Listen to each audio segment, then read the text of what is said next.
This is how I cook cats. No, that's not it. This is how I'm gonna make art for my new event. I've got my 2-year anniversary party, the Pivo party that I'm having on May 6th, coming up. And I still need to design a shirt. I wanna show you the process. I've already made the design, but I'm gonna take you through the process of how I got there. This took a lot longer than I thought. I ended up procrastinating and putting it off for a few weeks and only started this about 2 weeks ago. So for those that don't know, I'm having my 2-year anniversary party coming up on May 6th from 12 to 4 p.m. It's gonna be a 2-year anniversary party and my seasonal spring beer release, which happens to be a 14-degree Polo Tamave or Amber Lager. So I wanted to take inspiration from that and do a new t-shirt design. So last year I had a popular t-shirt design that I made that I pre-sold that had a tongue and mouth on my Tanglefoot logo. It was kind of cartoonish. I'll throw it up on the screen right now. And people loved it. And so I decided that I would do another design for the anniversary party. Well, things got pretty hectic in my life and I have a lot of stuff going on. And so this kind of got put on the back burner. I did order hats for the party and was comfortable with just having that one piece of merch. But about 2 weeks before the party, I decided, you know what, I really want to put some effort into this and try to make a shirt. So this is going to be an overview of how I basically designed a t-shirt from scratch and printed it within 2 weeks. Pretty crazy. First step in any artistic endeavor, of mine at least, is just sit down. I have a pen in my hand and I just start scribbling. Slowly ideas come, and so I'm going to show you kind of the overview of the things that I drew on several different pieces of paper. So let's start here. This is my sketchbook.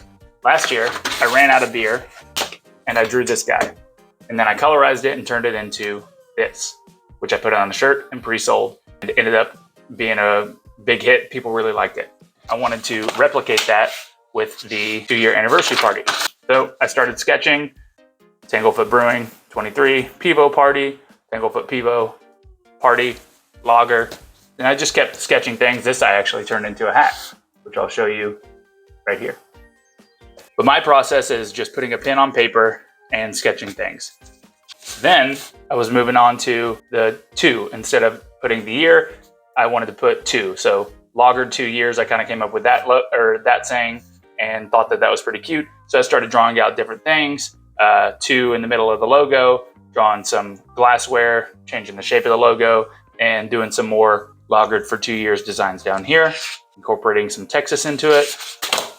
And then I drew this guy and really liked it, but moved on and started playing around with some other stuff. I really kind of was leaning towards this for a second. I like that old Roman numeral and just playing around with different designs. You can see I took this and did another less detailed version over here. Did some more designs.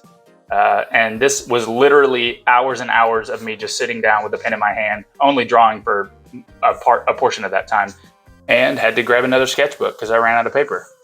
So I started with that butte, then moved on to that, then moved on to a pencil, then moved on to this, still sticking with the text version. And then I did this. So when I design things, I usually have something in my head that I begin with, and then I just start putting it on paper and it evolves. With this process, I ended up sitting down and drawing for probably 4 hours in the span of 2 days, 2 to 3 days, just sketching here and there and nothing was hitting. One morning I woke up and started sketching as soon as I had my coffee. I was sketching and sketching and sketching. I changed pens, I went to pencil and nothing was really hitting. And I took a break, went to go play golf, and came back and drew that final design ultimately within about 10 minutes. So inspiration and creative juices always get flowing whenever I clear my brain. So you never know how it's gonna work, but that's my creative process. Next step is I need to digitize this. So let's take a look at how that works. All right, so the first step I needed to do was to import the art file. So I took a picture on my camera and I placed it into Adobe Illustrator and kind of roughly sized it up. Then I selected the object and rasterized it. Then I edited the colors to convert to grayscale. Then I went to edit the colors again and click saturate. And then I drew the intensity down to negative 100%, whatever that means. But basically, it turned it black and white. Now you go down here and there's a thing called image trace. And you trace it. Now I need to click expand. And what this does is it creates an outline of all of the drawing. So there's different settings and things like that, but to keep this simple, you did that. And then I went in here and selected all the white space and delete all the white space. I use a background that's a different color, and then I can see which parts are white, and I delete those. Once I delete all the white in this space, I basically have the artwork that is going to be on the t-shirt, but I wanted to add some color to it. So I added some color into different sections and basically put it behind the black image, which is going to be the forwardmost part of the print for the screen printing process. So this is the image itself. So it looks pretty cool. I'm super stoked with how it turned out. Got a little side pour over here, lagered 2 years, Temple, Texas, 10, 12, 13, 14, 22. Those are the beers that I make. And so then I needed to break out each of these colors into their own screens, basically, into what the screen image will be for printing that specific color. So I've got a blue, I've got the little mustard gold, I've got the white, and then I've got the original black art over here. And so I had to break those out to create individual screens for the screen printing process. These little registration marks are there so that you can line them up. Okay, so now I've got the artwork made, it's digitized, it's colorized, and I've got them broken out into individual layers. Now I need to get them printed. So this was the part that was very stressful. So remember, this is 2 weeks before the event. I had to buy screens. I only have one screen and it's already burned for the logo that I print on all of the shirts. So I had to go get 4 new screens. I found a guy on Craigslist that was in town. I went and bought used screens from him for $12 a piece. So that was $48 for the screens.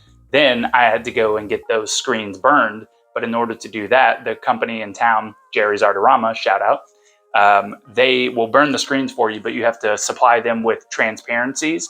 So you take the images that you want to be burned on the screen, print them on a transparent acetate film, and then you take it in there and they burn the screen. So the way that the screen burning process works is they put an emulsion on the screen. The screen is just basically a mesh screen that you apply an emulsion to, which is just this solution that when exposed, it hardens.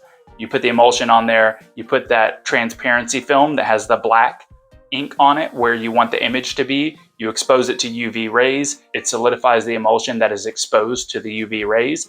Everything that's covered up by that black ink is not exposed, therefore it's not hardened, and you can wash that emulsion out. So then you're left with a screen that looks like this. So you can see all of this area where the image is, those are basically holes that the ink will pass through when you print it on a screen. So I've got the 4 screens, cost me $30 each to get those burned. And the films that I printed at FedEx office were about $10 for all 4 of them. So all in currently now I am at $48 plus $120 plus 10. So about $180 just with the screen stuff.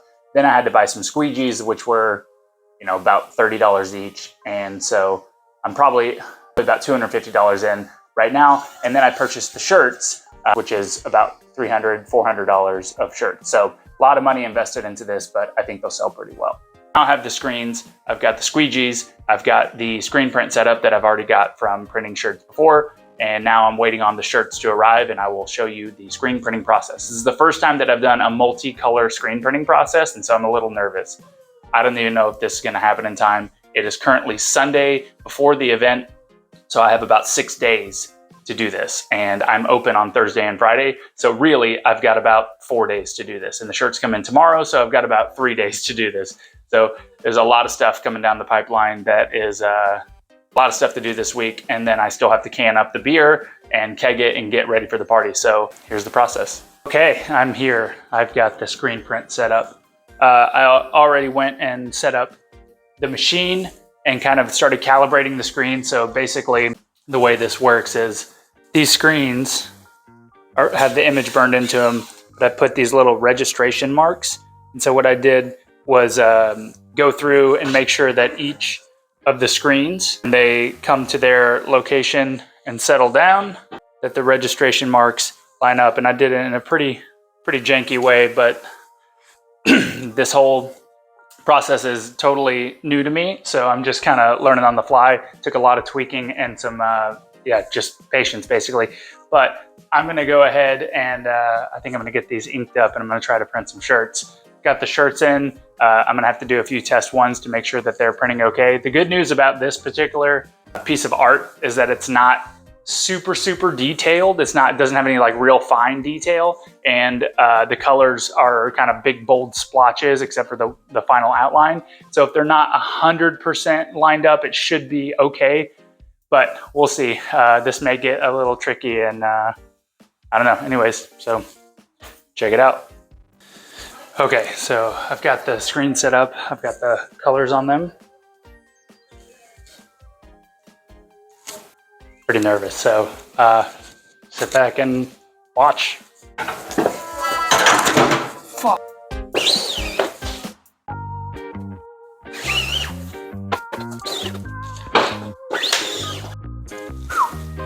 Yeah, it ain't perfect, but looks okay.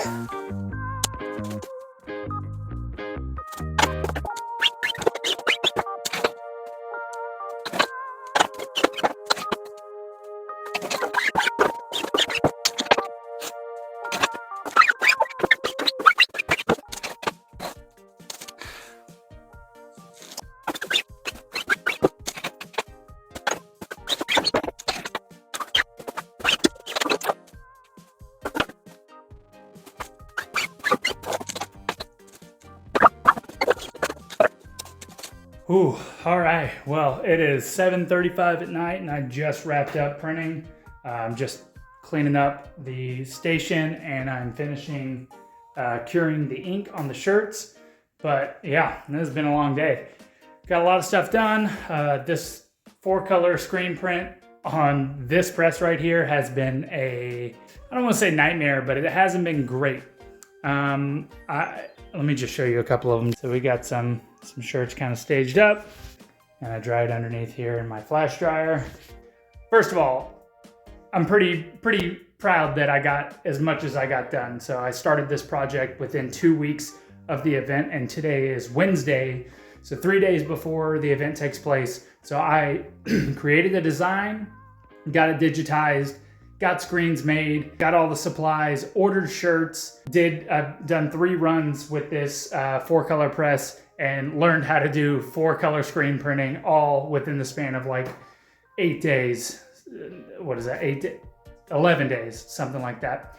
So yeah, proud of that, but had a lot of shirts not pan out. Had a lot of shirts that didn't print correctly. So basically had a bunch of issues with the screen printing process with this 4-color press. So this is just kind of a cheap press that you'll find on Amazon, or I bought mine at vivor.com. So it's not really ideal for aligning multiple screens. So when you're screen printing multiple layers, you want them to be very tight tolerances and like lined up directly. And unfortunately, this thing doesn't have any like kind of small adjustment type thing. So once you set it, it's pretty much there, and then they just slowly kind of get out of whack. So a lot of the prints are not lined up like perfectly. So you can kind of see like the yellow behind this is kind of offset slightly.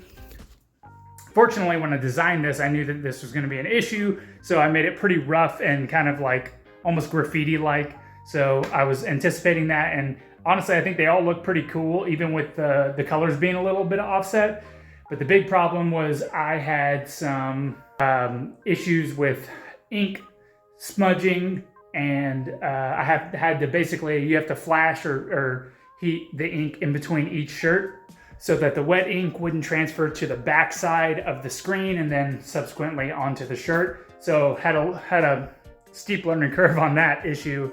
But anyways, I'm gonna have a lot of kind of misprints and stuff that I'll sell for cheaper. And the other ones, I've got, quite a few shirts printed up. I think I have like 40 or something that are actually good. So hopefully those make it to the event. And then I will probably get some different screens made for this if I'm gonna print this again, because they were starting to have some spots that were opening up in the emulsion and transferring ink. So just a lot of different weird things in this process, but it was nice. It was a nice learning experience. But today has been, since leaving my house, almost 12 hours of nonstop going. And yeah, I'm tired. I'm ready for a beer. So got my Live Oak Gold right here, and I'm gonna go ahead and chill out with some beers while the rest of these are getting cured, and we'll hopefully have some updates at the party. So cheers. So I've got Pivo hats and the Tanglefoot 2-year anniversary art shirt. So I've got blue and a few hot pinks as well.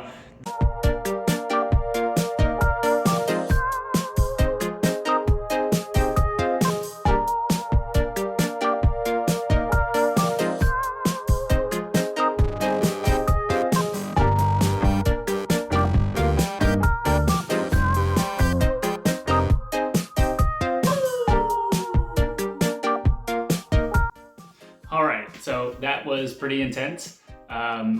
Designing a shirt, figuring out a new process that you're unfamiliar with, and getting the shirts made for a big event within 2 weeks. Definitely a little stressful, but I had a great time doing it overall. It was super informative. I hope this video helps if anybody is interested in this type of stuff, just let me know. But this is the shirt. You can see some of them, I don't know if you can tell, but there's like a little mark over here. I saved this one for myself. Just a little defect here and there. The ones that had major defects I didn't sell and I'm not gonna sell, but for the most part they all turned out pretty decent. So let's recap the party. The shirts went over great. People loved them. I sold about 21 shirts, grossed about close to $500 in shirt sales. They were $25 a piece. So didn't quite make my money back yet, but I still have quite a few left to sell. So eventually I will sell those out and it will be a profitable endeavor. But it's still kind of the merch racket of you got to buy a bunch of stuff up front and then hope that you sell them. So the reason that I did the pre-sale last time allowed me to sell the inventory and then fulfill the orders. So may consider doing that again in the future. But the party overall it was awesome. It was great. It was the busiest day I've had, double the busiest day I'd had before. So I was super stoked with that. We had a food truck, we had 2 bands, and I sold a shit ton of beer. So that was great. But again, I hope you enjoyed this video about how I design a shirt and put it into production myself and ultimately sell it. So I do have shirts left over. I will be loading these up on the website if anybody is interested in grabbing one, as well as the Pivo hats. I don't have one on right now, but those will be on the website as well. I still have some left over of those. And yeah, I hope to continue to make some unique merch and hopefully people still dig it. So until next time, na zdraví, cheers, thanks for joining me.